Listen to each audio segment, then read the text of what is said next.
morning to you all. It's an early session, so I appreciate you guys showing up. Who here in the room is actually working in the kid space? Well, that's good. That's good. So we're all talking the same lingo, which is very handy. As William already said, I'm the CMO of Dr. Panda. Who here knows Dr. Panda? Not everybody, so we still have work to do, which is good. That's good. Means that I have a job. So today I'm going to talk a little bit about our project that we did in the brand expansion, which is the launch of this product, which was Dr. Panda Plus Home Designer, which is a physical toy which comes with an app, so it's actually an app-connected toy. But I wanted to share some experiences, not numbers and statistics. You're sure there's plenty of those around the conference, but more some business advice when you want to do and step into this world. Because as you might be smaller app developers with small teams, young startups, there's some lessons to be learned. And I wish that somebody had told me the advice in advance, because we made sure quite a few errors. In case you're not very familiar with Dr. Panda, we are a kids app developer that makes apps for kids between ages 3 and 8. That's the broad range. Our core focus is 4 to 5, so we're a preschool kids app developer.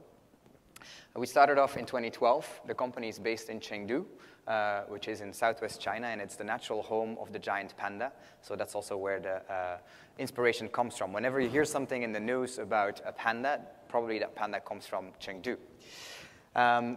We started off, as I said, in 2012, and now we have 32 apps across all major app stores, so Amazon App Store, Google Play, and the Apple App Store. But we also work with a lot of other partners like Samsung Kids. Nancy today is speaking. So we work with Leapfrog and others to have our apps distributed. We've done a pretty good job, especially in the kid space. The kid space, is not the world of the Clash of Clans. It's much smaller, but we succeeded in getting up to 80 million downloads to date. We have 5 million monthly active users every single month, and we are now the second largest paid kids app developer in the world. And we used to be purely paid premium, but we changed in the course of last year. We changed to freemium, so now we have a couple of freemium titles in our app portfolio as well.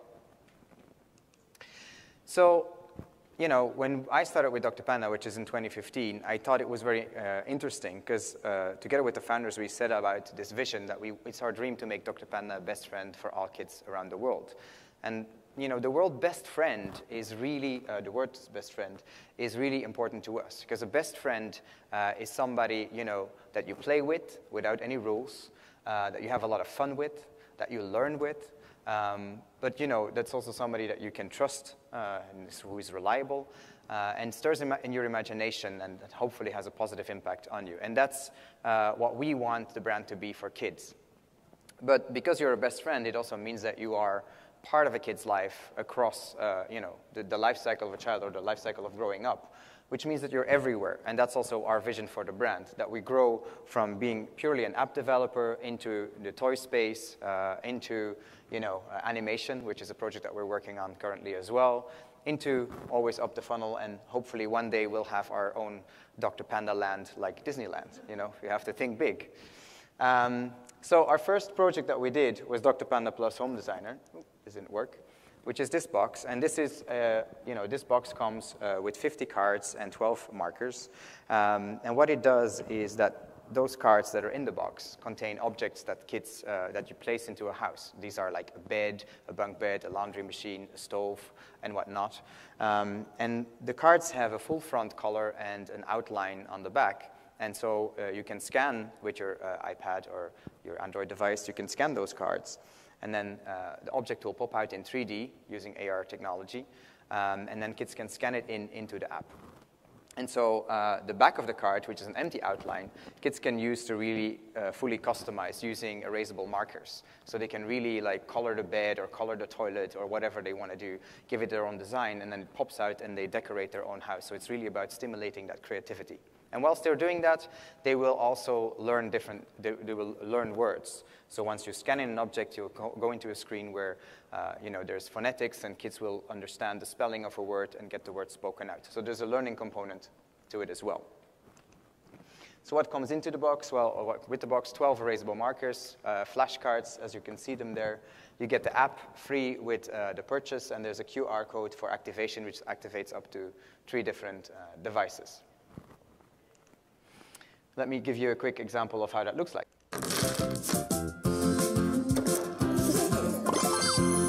Wow! Wardrobe! Yeah! Hi! Hi! Wow! Could you please find me something that starts with C? High five! Dr. Panda! So we launched the product in September, and the product is now available on Amazon and also throughout most of the Apple retail stores and the Apple website here in the US and also in China. So it's been very exciting. We got a lot of positive traction across different media and also the reviewers. We actually did user research before we launched the product to make sure that the product answered to some needs of the consumers. We did that just after the Toy Fair in January or this year. And the media has reacted very positively. So, Pixelkin was positive, Tom's Guide, Kids Screen. We even hit Huffington Post, and that was, very positive as well. So it's been a great trajectory for the company and as a first step. But there's definitely lessons that we've learned, and these are the ones that I want to share with you. So if you want to start doing this or you're thinking about moving into different spaces, there's 5 pieces of advice that I want to give you. And the first one is, it's a business and it's not a project. If you're a small app developer, or you're an app developer, you're kind of used to coming up with new ideas and then starting, with a game design document, boom, and you just add another project to your pipeline and you're going to do it. If you're going to move into a very different area that you've never done before, you really have to take a step back and consider this as a new business, with its own business plan, and you have to think about, do I have the right resources inside? Am I making the right choices here? If you don't, and this is something we didn't do, right? We thought, okay, this is an additional project. We're just going to do it with the same people we have.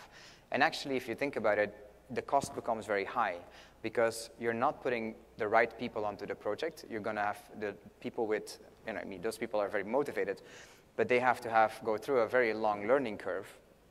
And it means that during that learning curve, you're going to have delays, and you also have the opportunity cost of your other projects that are not moving ahead. And that becomes very costly, so really consider that. So make sure that you consider it a business as a separate unit, not a project. Secondly, which seems very obvious, retail is not an app store. And again, this seems like such an open door. But it's something that as an app developer, you don't often think about. You're so used to just developing an app, being able to push it out to the app stores. You only have a couple of app stores that you can use, right? If you have Google Play and Apple App Store, that's basically it. You have 2 agreements to sign, that's it. There's no negotiation, boom, and you're done. If you're going into retail, not only you have to negotiate contracts with all your retailers, there's also suddenly all this paperwork upon imports if you're going to do different countries, right? Import taxes, custom regulations, all these things happen. And that's something you probably don't think about in advance to the extent that one should. There's obviously also the fact that your audience is much more fragmented.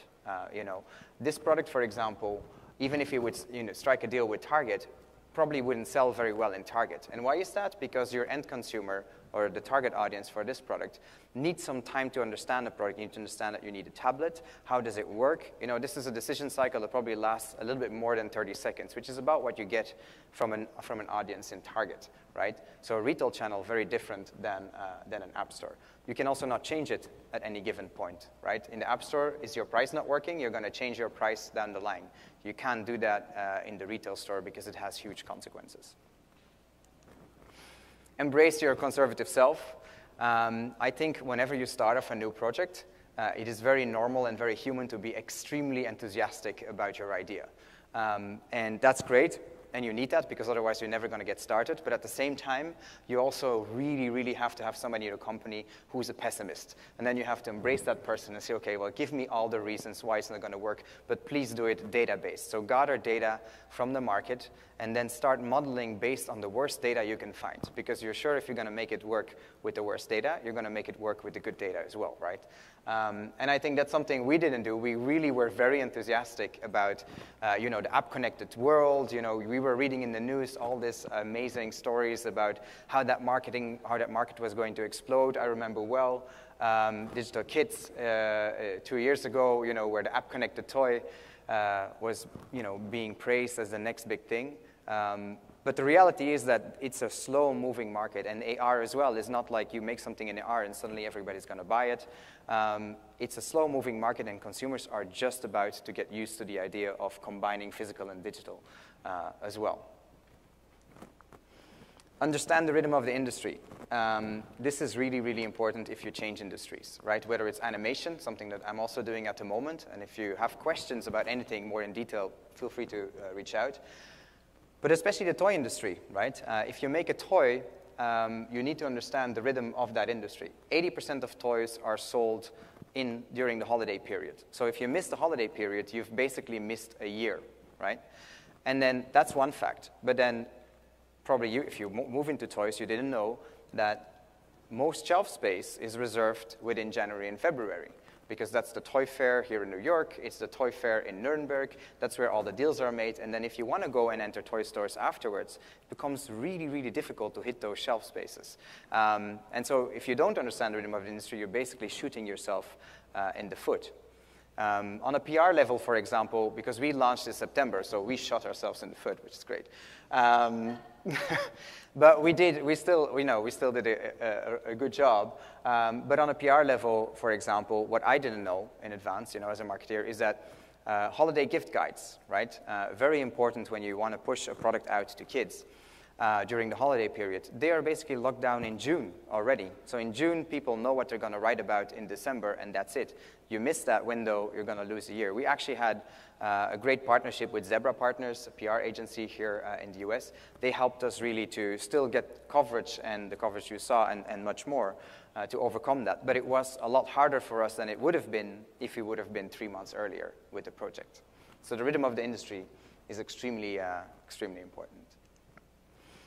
And again, it's an open door, but don't forget about marketing. And why do I say that? Is because, many of you are probably app developers, and when you develop an app, marketing comes at the last stage. You've developed your whole product, that's great, you've developed your app, and then marketing team can start working on, the collateral for the app stores, thinking about user acquisition, but it's an end of life kind of, that's at the end of the process. When you have a toy, or you go into a physical product, marketing needs to be involved a lot earlier.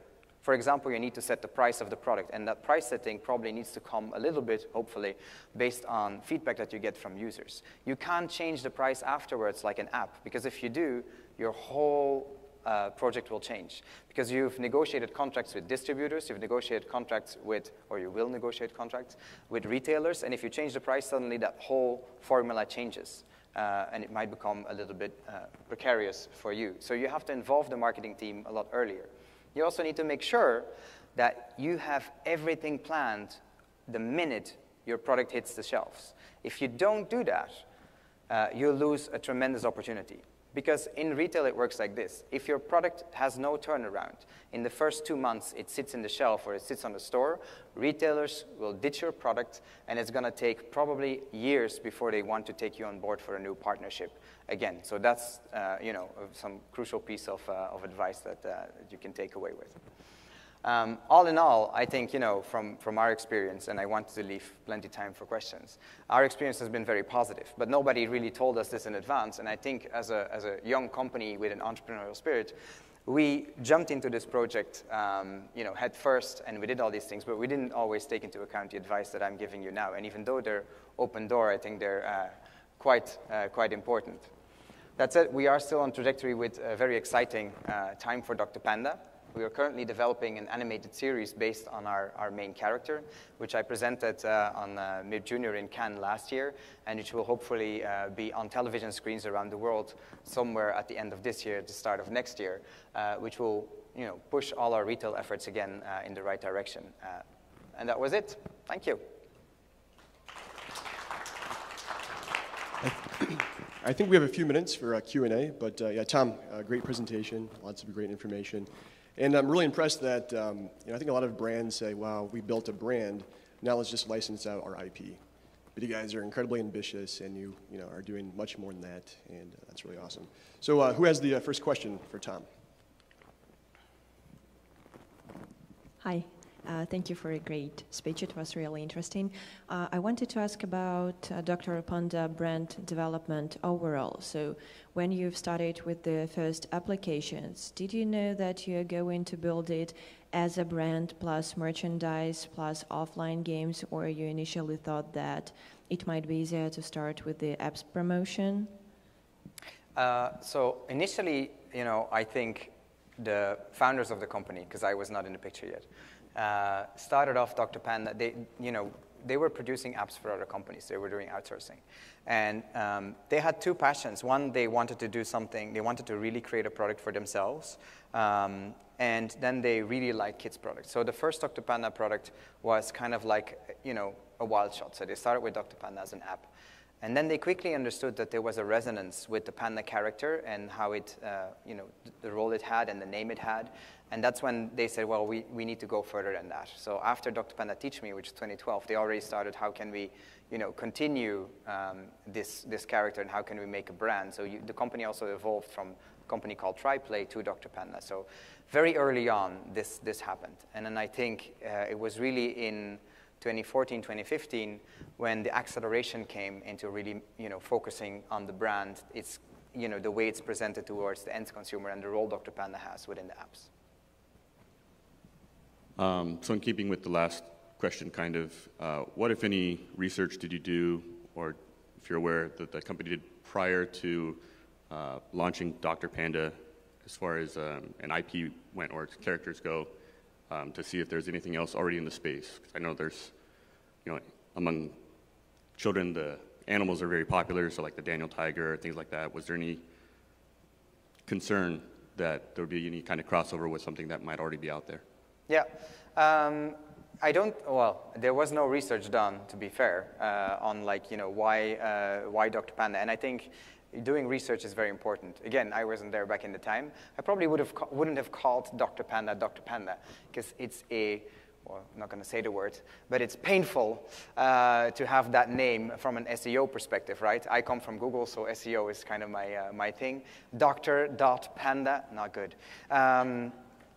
But yeah, it was there. So obviously the owners did look in the market, and they felt very strongly about an animal-based character because it leaves a lot of imagination up to the child. And it's very soft, and it's also appealing for kids to interact with. So they wanted to create Dr. Panda. They want to make him a doctor, not because of the university aspect, but because they wanted a character that sort of inspired kids to look beyond obvious solutions. But they didn't really do very thorough research in the market on who are the competitors. I think back in the day, there was a lot of looking at one another in the app space. Dr. Panda and Baby Bus, for example, arose at the same time. And even though the two companies are doing different things, you can see that there's clearly some mutual inspiration that happened at very early days. Can you talk a little bit more about the kind of user research you guys did, why you did it, and if there were any insights that particularly surprised you guys? Do you mean for this toy or in general? For the toy and the app, Yeah. Or in general, yeah. So we did several things. So we did market research on obviously, we do research on regular intervals. So we try to understand, how parents discover apps, and what parents do, how kids spend their time on the devices, how parents perceive our brand, if they know our brand, what other apps are being used. These kind of things we do at a regular interval. And there's obviously a lot of market data available on that as well. For the toys specifically, we obviously did a lot of reading on, how is the market evolving, what competitors are there in the market, what's already happening, and we put a lot of thought in the product.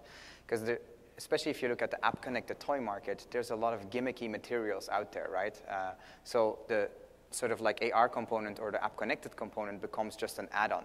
Whereas it's, if you watch kids play with Dr. Panda Plus Home Designer, they spend a lot of time coloring, and sometimes they ignore the scanning parts, but that's fine. That's actually how we wanted that to be. If they are comfortable with just, the coloring part, that's fine. But the truth is that once they discover that their designs are popping out and the technology is good, we did a lot of research that it had to be good, they see their own design come up. That's sort of like that magical experience then becomes really interesting, and then they can't stop doing that. But they can also take the app and do it separately, right? So, and then they play on that. So we really researched into that, and that's something that we wanted to verify. We wanted to work with an agency, so we did that with a company in New York.